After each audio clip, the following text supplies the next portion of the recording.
Alright, ladies and gentlemen, welcome back to Basic Nation Analysis, and today we're taking a look at Phlegra, a post-game look at the nation that I played in Honor. I feel like I've got a better handle on this nation than I did, and I gave a little bit of kind of a rundown of what I thought I learned at the end of Honor, but I really want to kind of solidify that and formalize it a little bit. So, Phlegra, and of course this comes right after Mekone, so it's timely. It's following the theme. If only there was a late-age Phlegra out, but they tell us that's coming, so cross your fingers, one of these days. So, Phlegra. Phlegra is actually a fascinating nation, because there are two completely different parts of Phlegra, or actually three. First of all, there's the Giants, the Gigantes, represented by the Flagrant Tyrants and the Gigante Warriors. Then there's the humans, which are primarily these two units and these two mages. Well, these three mages, I should say. And those, the two kind of sides of the nation work in very, very different ways. So let's actually look at the troops first. Flegra has the Heated Archer, who is an extremely cheap, efficient archer unit with terrible morale. It is a slave, which means that its upkeep is nothing, or almost nothing. It's literally a quarter gold per year. Per turn, I'm sorry. And it fires a short bow. It wouldn't be out of place at all in the early era. In the middle era, it's a little bit underpowered as archers go, but here's the thing. Archers rely on mass to do damage, on volume of fire. Healed archers have volume of fire. Boy, howdy do they ever. 8 gold, 6 resources, 4 recruitment points, almost no upkeep.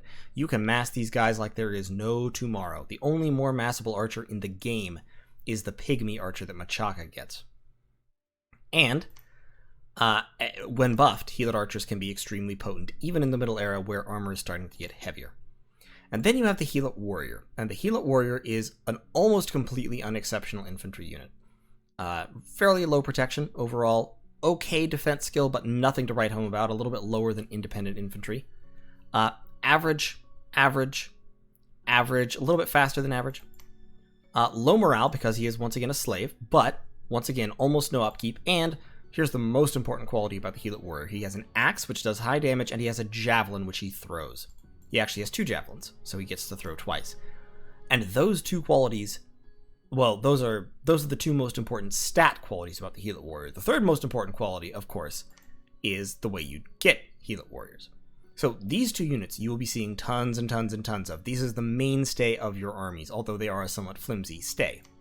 Healed soldiers, in my opinion, don't bother recruiting much. They have 6 points higher protection, but they cost almost twice the resources of the Healed Warrior, and their defense skill is actually lower. So it's not like they're going to actually hold the line all that much better. These 3 units are, like I said, well, these two. You'll see these occasionally, but these two are what makes up 90% of your armies. Cyclops Warriors, gold expensive, resource cheap, also recruitment point cheap, low recruitment points. Gluttonous and undisciplined, the only thing they have going for them is massive strength, which means that they can kill things that are easy to hit but very tough, and they have incredibly high siege strength. They give you almost 5 points of siege strength for 35 gold, cost about 8 gold per point. A little bit less, actually, almost about 7 per point. So they're slightly more efficient siege chaff than Healed Warriors. Yeah, that's about the only thing they've got going for them. Cyclops Hurlers are garbage. Don't recruit Cyclops Hurlers. I'm just gonna, just don't. Don't even. Ignore it. Pretend this unit doesn't exist. And then you have Gigante Warriors. Gigante Warriors are the equivalent of Mekone's Gigante Hoplites, but worse. Now, on the plus side, they cost fewer resources, they have twice the hit points, and they have more strength. However, their downsides are huge. They're size 5, they don't have formation fighters, so you can only have 1 per square. Their skills have gone down across the board. They are fire and poison resistant, which are nice qualities to have, but they're gluttonous, they cause unrest, a point of unrest per turn per warrior. They berserk, but only berserker +2, so it doesn't help their bad attack all that much. And they do have affliction resistance, which is a very, very interesting quality, which helps them. But in general, Gigante Warriors are specialist units. Like Cyclops, I mean, here's the thing. Both Cyclops and Gigantes are only useful if you're fighting something that is easy to hit but very, very tough. And so you want something that will be able to hurt it. And so you want a Gigante warrior with a spear that does 27 piercing damage. Or you want a Cyclops warrior with a great club that does 34 damage.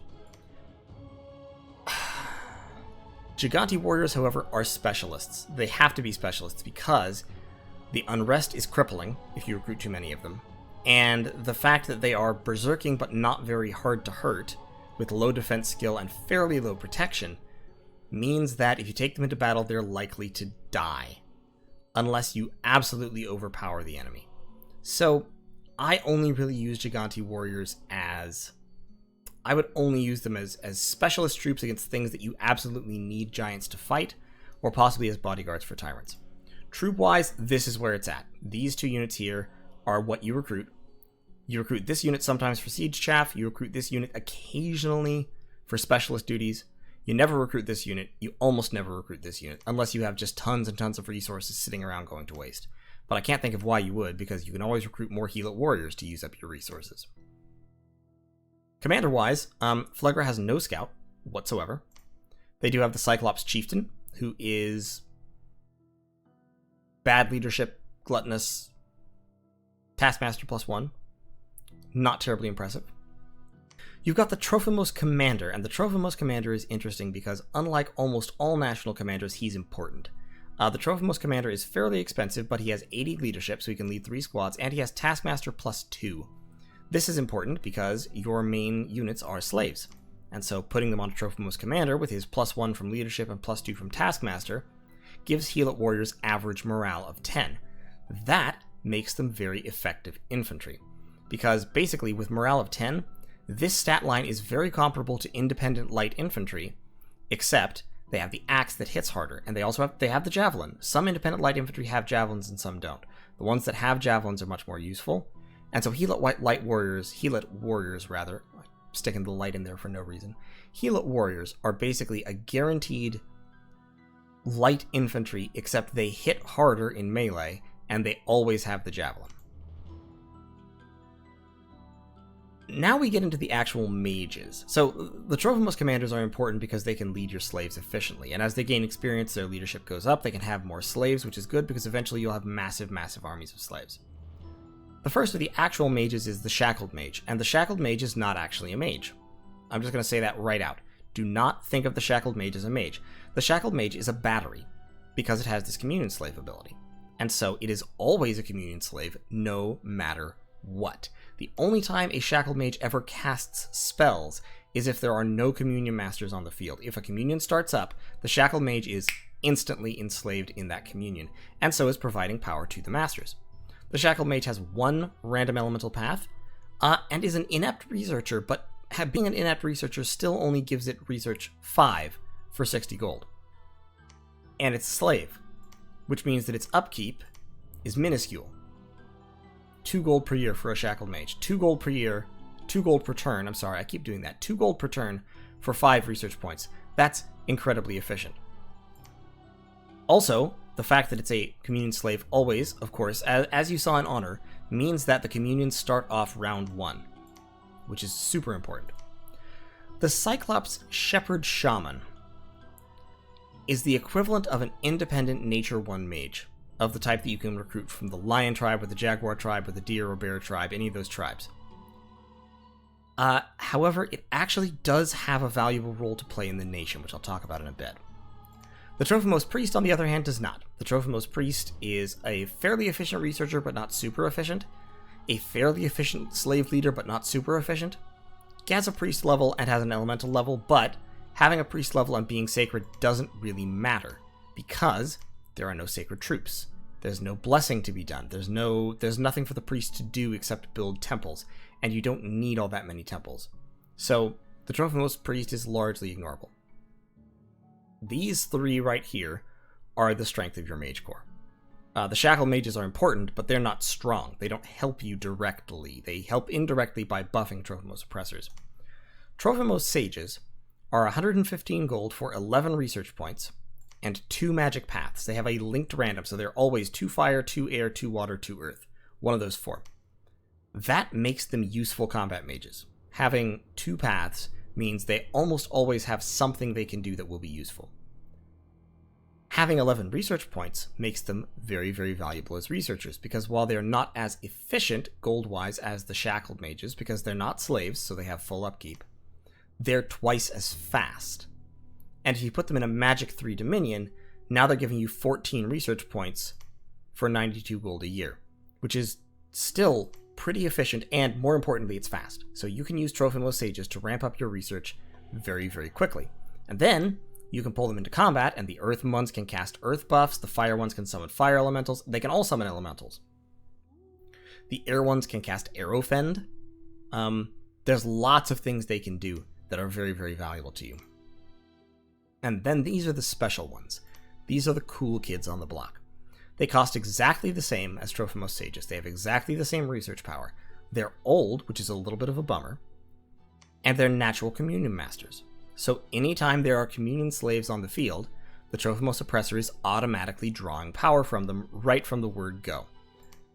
Which means that, with Shackled Mages and the Trophimos Oppressors, Flegra gets automatic communions that can start casting at full communioned power immediately, which nobody else can do. Well, there are ways other nations can accomplish this, but only on a limited scale. Also, Trophimos Oppressors have Leadership 45 and are Taskmasters +2, which means they can command slaves very effectively. They only get 2 squads and they can't use line formation, but they can command slaves effectively. In terms of paths, you get fire, you get earth, and then you get 1 of air or water. You don't get both, unfortunately. But if you have 4 Shackled Mages with you, then all of the Oppressors on the field are level 3 in 3 paths. They're 9-path mages, just for taking a couple of these random dudes along with you. And of course, if you have 8, then they are 12-path mages. If you have 16, they are 15-path mages. They become extremely powerful. This dynamic creates a huge incentive to have big communions. You want to have big communions on the field because if you have 16 slaves, then all of your Trophimos Oppressors are really, really powerful. If you have fewer slaves, then that power is more limited, and because of the way communions work, you run the risk of your communion exploding. I mean, you always run that risk, but it's greater if you have fewer slaves compared to your masters. So, Trophimos Oppressors are your heavy artillery when it comes to magic, because they're the ones that you can boost up to high paths to lay down big, powerful spells at a moment's notice, and because they're the ones that can also pull tricks, like casting spells round 1 when the other side is not prepared for them, when they're still trying to buff, or they're still trying to set up their own communion. Trophimos Oppressors can short-circuit that whole process and jump right in with battlefield wipes or something round 1 if you have enough slaves to support them. And then you get to probably my favorite, the Flagrant Tyrant. The Flagrant Tyrant is an expensive, slow-to-recruit, capital-only supercombant. That's what he is. That you have to call him a supercombant because that's what he is. Research-wise, he's inefficient. He's fire and poison resistant. He berserks like the Giganti warriors, but more so. He is a Taskmaster +4 and has high leadership but only 2 squads, which means that Heal warriors under him are naturally morale 12, higher than average. He causes unrest, combat caster, affliction resistant. These are all qualities that make him a better supercombatant and a worse everything else. You don't want him sitting around. He can't research very well, but he can lead armies, and he doesn't run away, and he can cast spells even if someone attacks him, and he doesn't get afflictions if he's wounded. Pathwise, also, he has close to ideal thug paths. Fire allows for Phoenix Pyre, before that allows for Fire Shield. Earth allows for every protection buff, as well as lightning resistance and fire resistance, and Temper Flesh, which halves damage. Death, particularly Death 2, because he can random Death 2, allows for Soul Vortex, it allows for invulnerability, it allows for Pierce resistance. These paths make him, in conjunction with his chassis, which is a very tough, strong giant, with high magic resistance, make him almost ideal. There are better. He could be better. If this was 2 fire and 2 death, he would be objectively better, like far better. But it's okay. Having 3 fire is not necessarily a problem. It's more limited in applicability than having 3 earth or 2 death would be, but it's still fine. So, The only problem with Tyrants is that they are capital only and slow to recruit, and they also compete with another capital only slow to recruit mage, which is the Elder Cyclops. The Elder Cyclops is exactly the same as in Mekone and serves exactly the same purpose. He exists to do high-level forging for you. He does provide a resource bonus, which was more important to Mekone, much less important to Flegra, where resources are not terribly valuable. But he's a master smith, so he can add 1 to all his magic paths, and he randoms all elemental paths. Plus he starts with 2, 2, and 1. So effectively, for the purpose of forging, he's Fire 3, Air 2, and Earth 3, which means he can already forge the vast majority of items in all those paths. With the random, he can be natively Fire 4, he can be natively Earth 4 for forging purposes, and he can be Air 3. Also, he can be Water 2. All of this means that an Elder Cyclops, if you recruit a couple of them so you get a water random especially, Elder Cyclops can single-handedly boost you up to the very most powerful items in the game, at least when it comes to elemental magic. They can't forge sorceress items.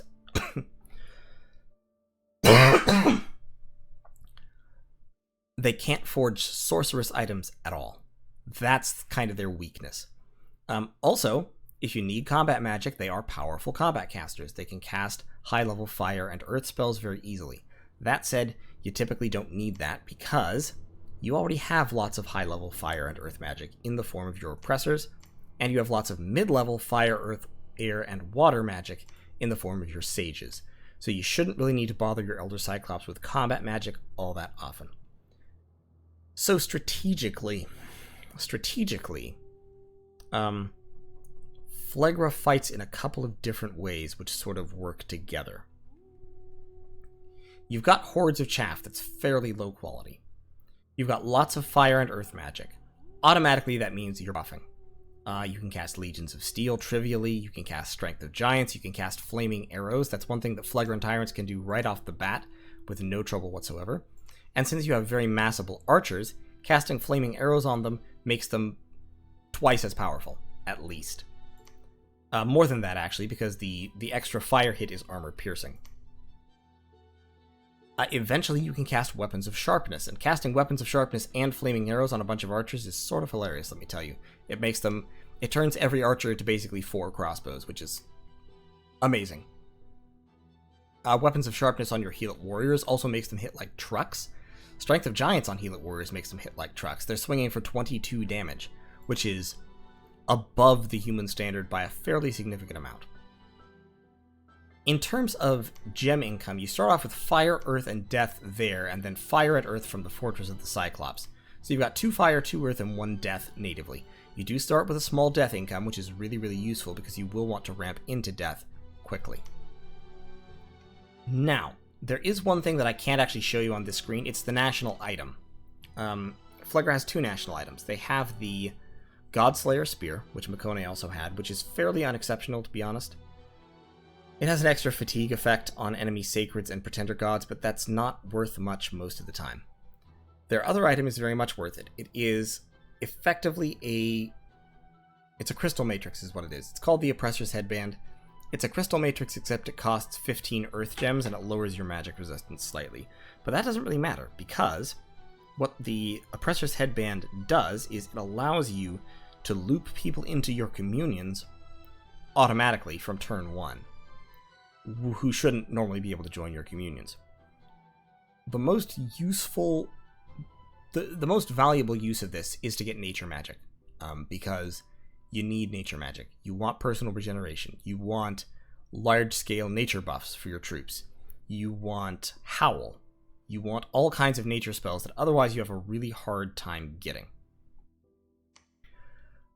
Cyclops Shepherd Shamans means you're guaranteed nature access. You can also get it from Independence, and that's fine. Embarrassingly, I recently played a Blitz game as Phlegra where I completely forgot about Cyclops Shepherd Shamans, and so was cursing my luck at not finding any nature magic when, hey, I had nature magic the whole time. Don't forget about these guys. They're forgettable a lot of the time. Like, you don't really think about them, but think about them, because they give you nature magic, and they're not expensive. So, keep them in mind. In terms of god design, Flegra doesn't need a bless. Flegra doesn't even really want much of a bless until the late game, where their you start to get methods for blessing non-sacred commanders like tyrants. The method that I'm thinking of in particular is, of course, the Shroud of the Battle Saint. So all that being so, you don't necessarily need high paths. Phlegra has a very nice selection of awake expanders. You have the Drakon, which is probably the top awake expander in the game. You have the Myrmecone, which is close competition plus quite a bit cheaper. You have the Hound of Hades, which gives you death access if you want more death, which you kind of do. And you have the classic Bulls, which can trample. For my money, I would say either take the Drakon, the Hound, or the Myrmecone, and it kind of depends on what you want to accomplish. In any case, mainly, Phlegra wants scales. Like Mekone, Phlegra needs scales, and they can kind of afford it a little better because they don't have a whole lot of sacred commanders to worry about blessing. And tyrants are tough enough that they can be super combatants without necessarily needing a bless. I think there's an argument to be made in favor of taking the Hound of Hades for the death access. There's a strong argument to be made for taking the Drakon for the early expander capabilities. In either case, you don't need a large bless. In Honor, of course, I played 5 Nature 4 Earth, and that worked fine, to be honest. I took Recuperation, and I think I took Unbreakable instead, which you don't need. I'd probably take 2 points of Reinvigoration, or possibly Strength of the Earth and, like, I don't know, Mountain Survival or something. He doesn't have Mountain Survival, sure, give him Mountain Survival. And then, basically, you just use your design points for scales. Take Magic 3. Phlegra definitely wants to take Magic 3, because if you take Magic 3, now your Sages are very efficient researchers, and your Shackled Mages are possibly the most efficient researchers in the game for the money they cost. And since they do random elemental paths, the air random ones can be used to forge air quills to boost your research even further, and then eventually, once you hit Construction 6, which you do want to do fairly soon, the fire random ones can also forge lightless lanterns with all the fire gems that you probably will have. So take Magic 3, your research will thank me. You can dump Turmoil.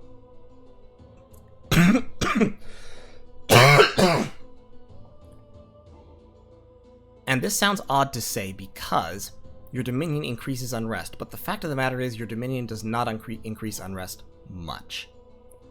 It's largely ignorable, and more importantly, you don't need recruitment points because all of your units are very cheap in recruitment points. Heal Warriors, 4. Heal Archers, 4. Even Cyclops Warriors, 7. Gigante Warriors are the only ones who cost recruitment points, and they cost, I think, 20-something. So it's not much. You don't need recruitment points. Tank that. Just dump it. 4 or 5 Dominions is pretty standard. I would go Heat instead of Cold because you have Giants which move quickly, and you want them to be able to use their map move. Flagrant Tyrants, especially if they have a pair of Boots of the Messenger on, can zip across the map at incredible speeds. And that mobility can be very, very useful. I would take Growth. There's an argument to be made on Phlegra for taking Luck. And the reason you might want to take Luck as Phlegra is because you only have one national hero, Phlegius, and Phlegius is incredibly powerful. He's a very powerful mage. He has Astral Earth cross paths, so he can forge Crystal Gear. He can forge boosters, and he's an Oppressor. You can loop him into your communions, and now all of a sudden you have powerful Astral and Earth battle magic cross paths in a major battle. So I would consider not dumping Misfortune on Phlegra. And of course, when you have Turmoil, having Luck is better because you have more events. In order to pay for that, you can dump Sloth. You probably don't dump it all the way down to 3 because you will end up resource capped, but there's a very important mechanic about Phlegra that makes resources a lot less important, so you can go to 3 if you want. If you don't want, then I would probably just stay at Luck 2 and go up to Dominion 6. So these are probably the scales I would take on a Drakon. If you don't want the Drakon, like I said, taking the Hound of Hades to have high-level death access, perfectly viable. In that case, since he's a somewhat worse expander, I would probably take Hard Skin, because that boosts his protection up to quite a significant level. And then you can still afford reasonable Dominion, and then you can take Probably just Undying or maybe Undead Command. In any case, the Death Bless doesn't matter all that much. What matters is having Death 4 so that this guy can forge you items and break you into higher level death magic. In fact, you may even want Death 5 just to make sure, because he can't use most boosters because he only has head and miscellaneous slots. So that would make sure he can always use it would make sure he can forge the death booster, the Skullface. And then you could take Stygian Flesh, I guess. It would help make him even tougher against Independence while he's expanding, which is fine. And it still gives you good scales. The reason why it's okay to dump Sloth is because Tyrants, although it doesn't tell you this, Tyrants can free spawn Heal-It Warriors. They take an action called Capture Slaves, and they spawn somewhere between 10 and, in my experience, 18 or 20 Heal-It Warriors per turn, per Tyrant. They generate as many units as forts. They're extremely valuable for that reason alone, even leaving aside their enormous magical power and their enormous supercombatant ability. They're forts. They just are fortresses. They can generate troops, just like you can recruit them out of a fort, except often a Flagrant Tyrant generates more troops than you can recruit out of a fort. So, in the early game, for my money, what you want to be doing is don't even bother recruiting mages early on. Your very good research will help you catch up later. What you want to do is you take an Awake Expander, one of these three probably, Drakon, Hound of Hades, or Myrmicolion. You take good scales, you can dump Turmoil, you can dump some Sloth, although probably not all of it. And then for the first 6 to 8 to 10 turns, you recruit Flagrant Tyrants instead of Research Mages. And those Flagrant Tyrants, the first 2 or 3 of them, just sit in your capital capturing slaves constantly. They do generate some unrest, but it's not much, and your 25 province defense that you get at the start of the game will mostly take care of it. If you're worried about it, you can set some free healers to patrolling.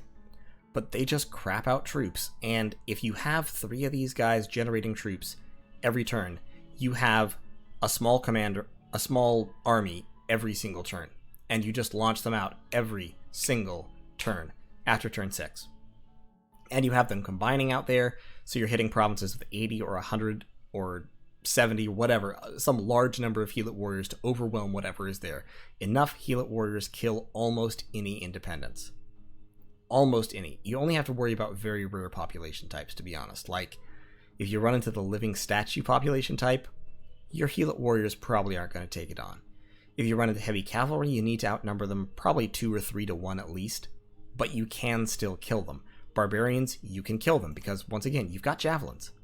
These guys, if you set them to fire closest instead of attack, these guys will move forward, throw both of their Javelins, and then go into melee with the axes against people who are already injured and squads that are already depleted. It works very well. Now, sometimes you will suffer reverses. Sometimes your Heal-It Warriors will break because their morale is garbage, and run away, and you'll lose half of them retreating. Just ignore it. Just straight up ignore it. Go back in with an extra gang and clean up what's left of the enemy. You can expand extremely fast using this technique. Don't even recruit Gigante Warriors earlier, just spam out slaves, get several Flagrant Tyrants, because you're free spawning slaves instead of recruiting a lot of them. And because slaves have very, very low upkeep, you are not spending much money doing this. Even though your Flagrant Tyrants have very high upkeep, it's still not adding up very quickly. 4 Flagrant Tyrants are costing you like 60 gold per month, but you're saving that much money by using trash slave units that cost less than half of what other people's infantry cost them. So you have a lot of money, which means you can start putting up forts and labs fairly quickly, and in those secondary forts and labs, start recruiting sages. And if you start recruiting sages in Magic 3 domain, your research will go up quicker than most other nations, and so you'll be able to catch up to research by the mid-game. Flagrant Tyrants should also be your primary site searchers in the early game, because they site search for fire and earth, which are very important to you, and they also site search for death, which is super important to you, because death is your only late-game sorcery path, besides nature, which you have very, very little of. Phlegra loves to find independence. If you find astral independence, grab them and never let them go. In particular, if you find lizard shamans, those are vitally, vitally valuable and important to you. Site searching for astral is really useful. Site searching for nature is really, really useful because you will need a lot of nature gems, especially late game, to gear tyrants. Making supercombatants requires nature magic. You need regeneration, you need reinvigoration, Boots of the Messenger are great items, Vine Shields are great items. There's a lot of things that cost nature gems that you want on your tyrants if you're going to be using them as late game supercombatants, which in my opinion you should. So recruitment wise, so expansion wise, tyrants, slaves, just spam out 1 million slaves and drown the world in them. Late game, you do want some Cyclops because you want to use their late game, their powerful forging to forge higher level items. That said, you do not need many. You might need 5 or 6 throughout the entire game. Other than that, you should be recruiting a tyrant in your capital anytime you can. Yes, they cause unrest. Yes, they're gluttonous. It doesn't matter. Have them, learn to love them, site search with them. Anytime they're not site searching, anytime they're not doing something more valuable, have them generating troops. It will keep your armies large. It will keep you looking threatening so people don't try to attack you all that much. And it will give you the manpower everywhere, because you should have like 1 or 2 of these guys in every fort. And so that will enable you to draw together manpower from all over your empire to concentrate wherever it is that you need it. The fact that your Trophimos oppressors are efficient slave leaders is very, very valuable, because it means that if you need to go to war, during peacetime, in your forts you're recruiting sages and you're recruiting shackled mages. Shackled mages save you money and keep your research highly efficient. Trophimos sages cost more but keep your research fast. Build up shackled mages. Just build them up, a few in every fort. When you need to go to war, drag them over, gang them up under a few Trophimos oppressors, and march them out. The oppressors will start casting spells. You can script basic spells to keep the communion going for a long time, or you can drop extremely powerful battlefield or mass summoning spells round 1 at the cost of risking the lives of your shackled mages. But you don't really care about your shackled mages. They only cost 60 gold. They're slaves. They're easily replaceable. So in general, you have 2 combat strategies. You have 3 combat strategies. You can have large communions spamming out high-level battle magic in the mid and late game. You can have communions or Trophimos sages backing up masses and masses of infantry, which can be buffed. Or you have Flagrant Tyrants, basically doing the fighting themselves. Like I said, to pull that off, you need nature magic. You need regeneration, reinvigoration, speed, vine shields, what have you. Shields of Gleaming Gold work pretty well for Flagrant Tyrants. But in any case, supercombatant Flagrant Tyrants, when done properly, are extremely hard to stop. There's only a few specific countermeasures, and once you've hit Alteration 7, even those don't work nearly so well. Speaking of spells, Flegra shares many of Mekone's national spells. They have the Hound of Twilight, they have the Procession of the Underworld that summons Lampads. They have carries, which they can actually cast, which Mekone cannot. I believe this spell was added to Phlegra in the latest update, the Greek update. I don't think they had it while I was playing Honor. At least I never noticed it, and God, I would hate to think that I had overlooked this spell. Cares are very good units, and you can Gift of Reason them with nature magic to turn them into blood mages. When they become commanders, they become blood mages, and that is incredibly useful. Beyond that, Flegra doesn't really have many more national spells. They do have access to Gigantomachia, which is still pretty worthless. It's just not good, especially because your Gigantes are much worse than Mekone's Gigantes, so the recruitment limit increase is worthless. And they have Sow Dragon's Teeth. Don't they? No, they don't. That's right. They don't have Sow Dragon's Teeth. I remember that. They don't even have that. So, in terms of magic, the only national spells that are really worth it are the Conjuration ones. Summon Hound of Twilight, Procession of the Underworld, and Bind Carries. Those are all quite good spells. Keep them in mind. In terms of what you want to research, for my money, the most important spell is Alteration. Alteration gives you self-buffs, Stone Skin, Iron Skin, Fire Shield, Temper Flesh, Stygian Skin. Well, you can't cast Stygian Skin. Invulnerability, though, you can. It gives you powerful earth spells, Maws of the Earth, Lightning Resistance, Iron Warriors, Petrify, which you can eventually cast, Crumble, Marble Warriors, eventually Army of Gold and Army of Lead. And it gives you... many of the most powerful elemental spells are in Alteration, and many of the most powerful army-affecting spells are in Alteration. So, I would say one of your mid-game goals as Flegrei is to get to Alteration level 7. Because Alteration level 7 gives you Phoenix Pyre and Soul Vortex, which makes your Death 2 random tyrants nearly invincible. It also gives you Fog Warriors, Marble Warriors, lots of very, very powerful spells for your mages to cast to buff your troops. And buffing Heal It Warriors makes them incredibly scary.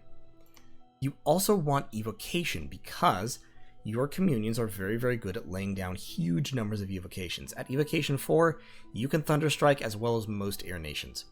At level 5, you can Earthquake. At level 6, you can Magma Eruption like nobody's business. You can carpet the field in Magma Eruption because, with a few slaves behind them, all of your combat mages are Earth 4. Like Earth 3 or Earth 4 very, very easily, especially if they cast Earth Power.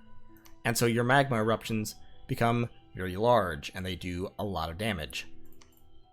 Higher levels, Shimmering Fields is a fantastic spell you can cast. Eventually you get up to Pillar of Fire, which is a great single target spell like Thunderstrike. You can loop in a Tyrant using an Oppressor's Headband, and an air random Tyrant in a communion can cast Wind of Death.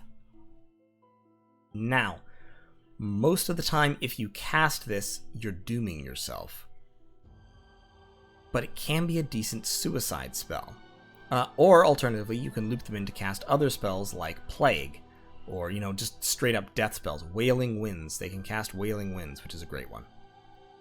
Causes all of the enemies on the field to be taking morale checks constantly. You also want Construction fairly early. You want to get up to level 6. Forge Brass Bull, I don't think is terribly efficient. I've talked about this spell before. I don't think Calcatauruses are worth it.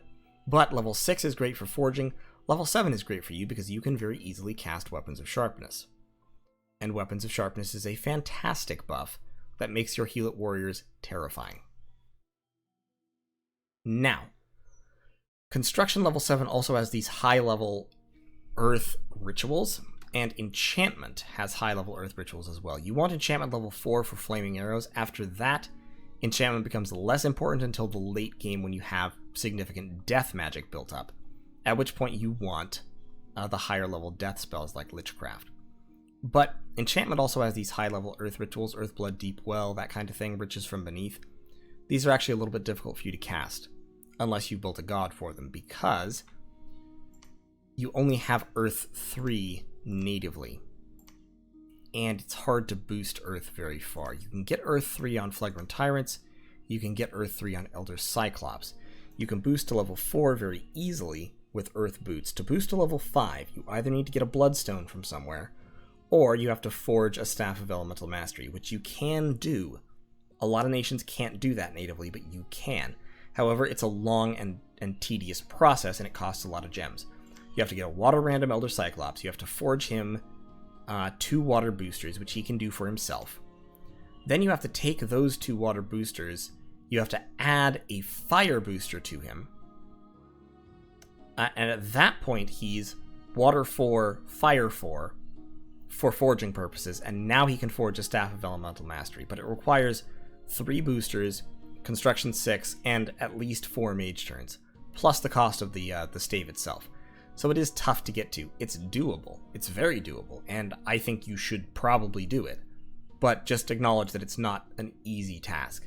After you've done that, it becomes a lot easier to cast high-level Earth spells, because most of them only require Earth 5, and having this guy with 2 boosters on him makes him Earth 5. The exception, I believe, is Earthblood Deep Well. I think that requires Earth 6, if I'm right. Yeah, that requires Earth 6. So that one you might actually have to empower for, or just take an Earth 6 Pretender, which costs you a few more Pretender points, but it means you can cast Earthblood Deep Well as soon as you scrape together the research and the gems for it.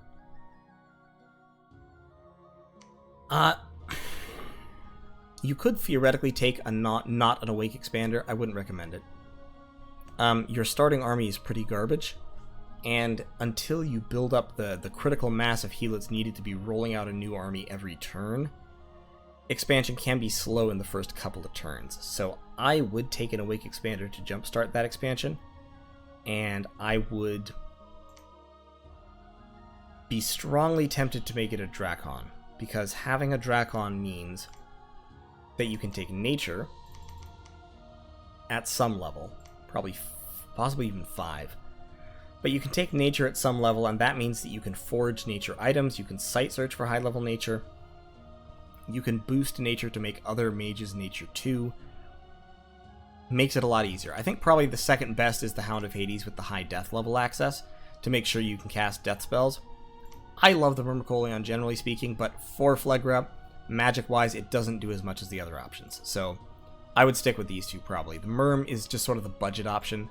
If you take him, you just go Earth 6 and nothing else, and you focus entirely on scales. Like, he gives you 2 extra scales, and so you can do that.